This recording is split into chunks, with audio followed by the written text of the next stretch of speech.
මෙම ස්වර්ණ තිලකා කතා පුවත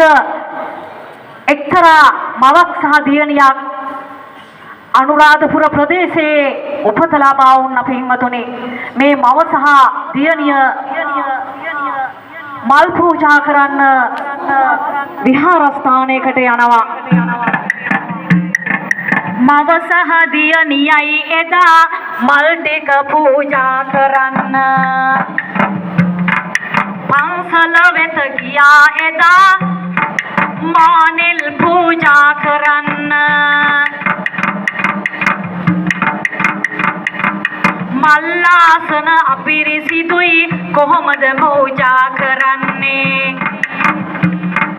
මං ඈතට ගිහිල්ලා දැන් පැන් ටික අරගෙන එන්නේ එදා පින්වතුනි මේ මෑණියන් මල්ලාසන පිරිසිදු කරන්න පැන් අරන් එන්න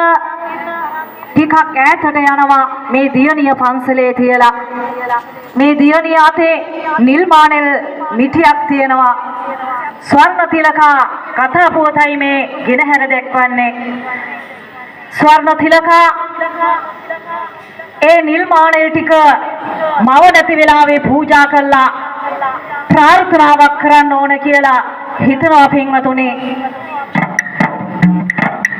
අම්මා නැති මොහොතේ ඉතින් දියණිය පැතුමක් පතන්නේ සසර පුරා මේ පැතුමන් භවෙන් භවේ හේතු වෙන්නේ උපදින භවයක් පාසා රූපය මගේ බබලේවා කතා කරන කටෙන් මගේ මල් සුවඳම පිට වේවා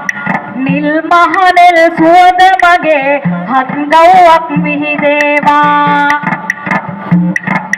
ශරීරයෙන් සඳුන් සුවඳ දසතටම පැතිරේවා ශරීරයෙන් රැක්මාලා දුරින් දුරට විහිදේවා පිරිමින්නේ වශී කරන රැස්මාලා පිට වේවා එදා පින්වතුනි මේ දියණිය අර මල් ටික පූජා කළා ඒ මෑණියන් නැති මොහොතේ ප්‍රාර්ථනාවක් කරනවා උපදින භවයක් පාසා මගේ රූප සම්පත්තිය බැබලේවා මගේ කතා කරන මුවෙන් නිල් මානෙල් මල් සුවඳ පැතිරෙන්න ඕන ශරීරයෙන් සඳුන් සුවඳ නික්මෙන්න ඕන දුටු තරුණයන් මාගේ රූපයට වශී වෙලා සිහි මුලා වී වැටෙන්න ඕන ඒ වගේම මගේ ශරීරයෙන් රැස්මාලා නික්මෙන්න ඕන කියලා ප්‍රාර්ථනාවක් කරනවා පින්වතුනි මෙන්න මේ ස්වර්ණ තිලකා ඒ ආත්මේ ඒ ප්‍රාර්ථනාව කරන අතරතුර මේ මෑණියන් මල්ලාසන පිරිසිදු කරන්න පැන් අරගෙන එනවා පින්වතුනි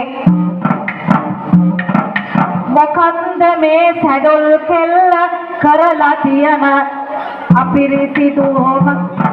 මොකන්ද මේ සැඩොල් කෙල්ල කරලා තියන කැතම වැඩේ මල්ලාසන සෝදන්නට කලින්ම මේ වැඩේ කළේ එන්නට ප්‍රථමවයි ඉතින් මල් ටික පූජා කරලා මල්ලාසන දුටුවේ නැත්ද හැමතැනක්ම අපිරිසි මල්ලාසන දුටුවේ නැත්ද හැමතැනකුණු පැතිපිරිලා රොඩි කෙල්ල කියලා එදා ඒ මෑණියන් ඒ දියණියට දැනවදින්නට උනා එයින් කෝපයටපත් වූ දියණිය මම නෙවෙයි සැඩොල් කෙල්ල නුඹයි මමත් සැඩොල් කෙල්ලක් නම් නුඹත් සැඩොල් කාන්තාවක් විය යුතුයි කියලා ඒ මෑණියන්ට